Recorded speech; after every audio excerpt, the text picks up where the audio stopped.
L'arrogance, c'est de l'orgueil mêlé d'ignorance. Bon, voilà la définition de l'arrogance. Mais je ne parle pas d'arrogance, je parle de... Écoutez, en tant qu'être humain, j'ai échoué à ceci. J'ai réussi à cela. J'ai tout gâché, mais j'ai construit cela. Et au final, vous savez, j'ai essayé, mais je m'aime bien. Alors, je vais être indulgent envers moi-même. Et combien de personnes peuvent en dire autant? Combien de personnes disent «je m'aime bien»? Elles seraient plus indulgentes, plus attentionnées, plus aimantes envers quelqu'un d'autre qu'envers elles-mêmes.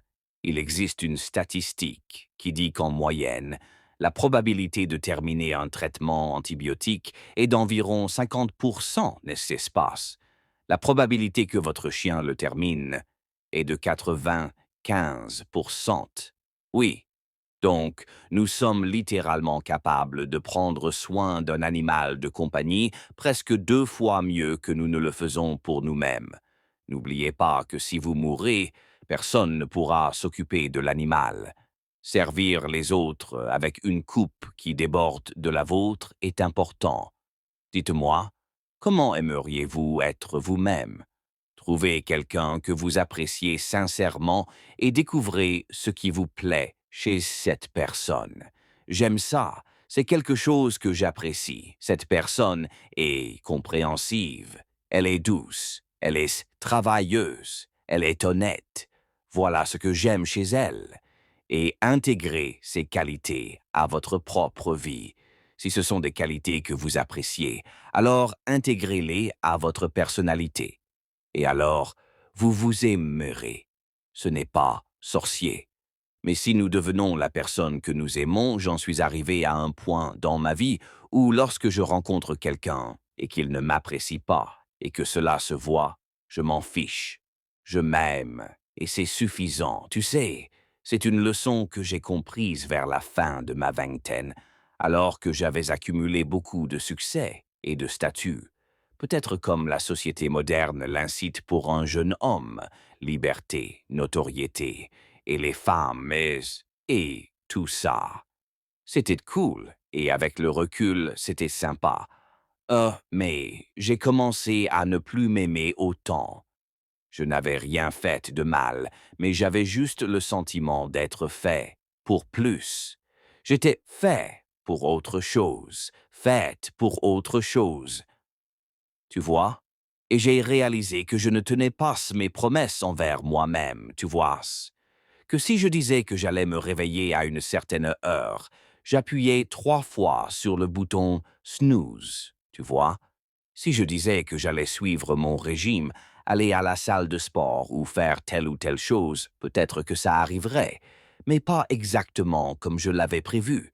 Vous savez comment avoir confiance en sa capacité à réaliser tous ses rêves quand on n'arrive pas à s'empêcher de repousser son réveil ou de faire des écarts. On est construit par les petites décisions qu'on prend chaque jour. Eh bien, disons simplement que j'en suis arrivé à un point de ma vie où je ne m'aimais plus. Je n'étais pas agréable, j'étais à cran, très en colère. Alors, j'ai dû prendre des décisions. Je ne peux plus vivre comme ça. La colère, ça ne sert à rien. Ça ne résout rien. Tu sais, la colère, c'est juste que...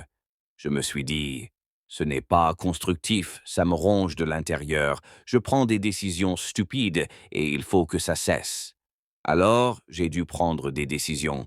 C'est ce qui me rend comme ça? Je dois m'en débarrasser. Et petit à petit, j'ai repris le contrôle des choses et j'ai retrouvé un peu de perspective.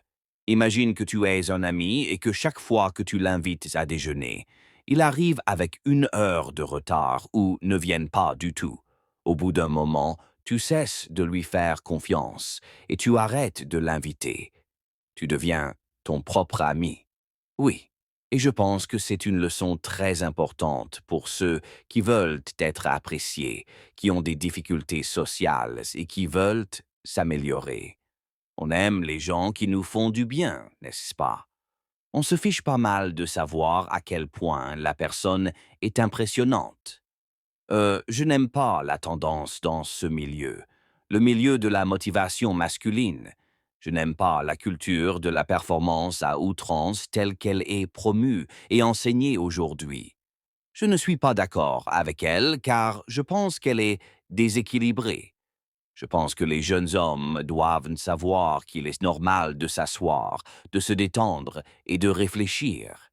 Car je vous garantis que si vous êtes à la salle de musculation, à enchaîner les répétitions et à courir sur les machines, puis que vous allez dans votre bureau, que vous ouvrez votre ordinateur et que vous ne réfléchissez pas, vous apprenez, vous assimilez des informations, mais vous ne méditez pas, vous ne réfléchissez pas vraiment. Mais cela peut aller tellement loin que les jeunes hommes se sentent coupables de simplement s'asseoir, réfléchir et se détendre. Et je comprends qu'il y avait une tendance dans ce pays. Beaucoup de jeunes hommes n'ont pas été élevés par leur père. Ils n'ont pas été élevés pour travailler, tu sais, alors ils restent assis sur le canapé à jouer à cette stupide Xbox, tu vois, au lieu d'apprendre à travailler. Du coup, le pendule est allé trop loin d'un côté. Alors maintenant, on a des gens qui, pour compenser, ont fait basculer le pendule trop loin de l'autre côté. Et un homme équilibré doit se situer quelque part au milieu. Il doit être capable de travailler pour faire ce qu'il faut pour s'améliorer.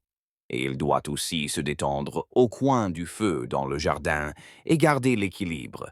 Si tu veux toute la vie ne te donnera rien. On est presse à tout sacrifier pour obtenir ce qu'on veut. Et une fois qu'on l'a obtenu, on veut récupérer ce qu'on a sacrifié, ce qui est au cœur de la condition humaine. On veut tout, et on n'est pas prêt à faire de compromis.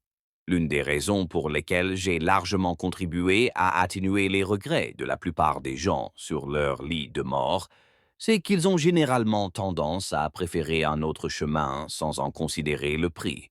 Ils disent J'ai réussi, j'ai accompli plein de choses, mais aujourd'hui, je donnerai tout pour avoir ma famille. » Et je leur réponds « Oui, mais vous ne l'avez pas fait, car vous avez choisi la voie que vous suiviez et vous n'étiez pas prêt à faire ce choix. Ce que vous dites maintenant, c'est que vous voulez tout, bien sûr. Tout le monde le veut.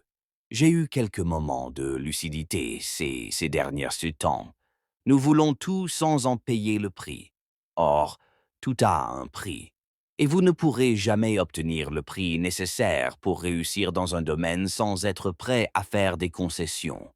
Je pense que cela a considérablement réduit mes regrets. On abandonne la vingtaine pour la trentaine. On abandonne la trentaine pour la quarantaine pour la cinquantaine, et on troque tout ce qu'on a accompli dans la trentaine, la quarantaine et la cinquantaine pour retrouver la vingtaine. On abandonne ce qu'on possède le plus pour ce qu'on possède le moins, et on abandonne ce qu'on désire pour ce qui est censé nous l'apporter. Je serai heureux quand j'aurai suffisamment réussi, et je sacrifierai mon bonheur dans la poursuite du succès pour pouvoir devenir suffisamment prospère et enfin être heureux. On passe la vingtaine à vouloir être plus riche, plus vieux et fonder une famille. Puis on commence cela dans la trentaine, on accumule plus de richesses et on fonde une famille. Et puis on revient à la quarantaine avec encore plus de responsabilités. On a accumulé tout ça et puis on se dit « Mon Dieu, si seulement je pouvais retourner à mes 20 ans. » Mais tu étais si malheureux à 20 ans. Tu détestais ça. Tu n'avais aucune idée si tu allais réussir. Tu étais constamment préoccupé par l'argent. Tu avais désespérément besoin de la validation de tous ceux qui t'entouraient. Tu étais constamment insatisfait. On connaît déjà la fin du film quand on veut le revivre. Et on ne peut pas le revivre dans le même contexte, car l'incertitude est au cœur de l'histoire. Peut-être que les années dorées n'existent que dans nos souvenirs. Personne ne croit que nous vivons un âge d'or en ce moment. On ne pense jamais être dans le bon vieux temps, mais le bon vieux temps, c'est toujours maintenant. J'ai dépensé une énergie mentale considérable à accepter la souffrance et à ne pas dire qu'il y a quelque chose de mal dans ce qui va mal. J'y ai consacré énormément de ressources mentales, car j'ai été plus efficace et plus rapide pour corriger le cercle vicieux du «je ne suis pas content de telle ou telle chose». Donc, il y a un problème. Du coup, je corrige l'histoire que je me raconte plutôt que de corriger le problème lui-même. Et ça a été extrêmement utile, surtout avec le fait que tout ce dont je me souviens sera toujours mieux qu'avant. Et le plus beau, c'est que la science le confirme. Nous apprenons par le biais de la récompense et de la punition. La punition s'estompe avec le temps, aussi terrible soit-elle. Par exemple, vous vous enivrez, vous avez la gueule de bois. Vous vous dites «Plus jamais je ne boirai». 7 jours plus tard, vous êtes de nouveau en train de boire. Pourquoi? Parce que la punition de la gueule de bois disparaît rapidement. Vous êtes avec quelqu'un pendant un certain temps. Vous vous dites «Oh, c'est dingue» ou «Ce type est fou». Et puis vous rompez. Et là, tout à coup, de quoi vous souvenez-vous? Des bons moments, parce que la récompense reste. D'une certaine manière, il y a là un message d'espoir. Lorsqu'on repense à sa vie, on se souvient surtout des bons moments. Mais cela ne devient un problème que si l'on déplore le présent, le seul que l'on n'ait jamais vraiment vécu. Où se porte mon attention? Je peux toujours être contrarié par quelque chose. Sur quoi avez-vous tendance à vous concentrer le plus? Sur votre passé, votre présent ou votre avenir? Nous passons tous du temps dans les trois.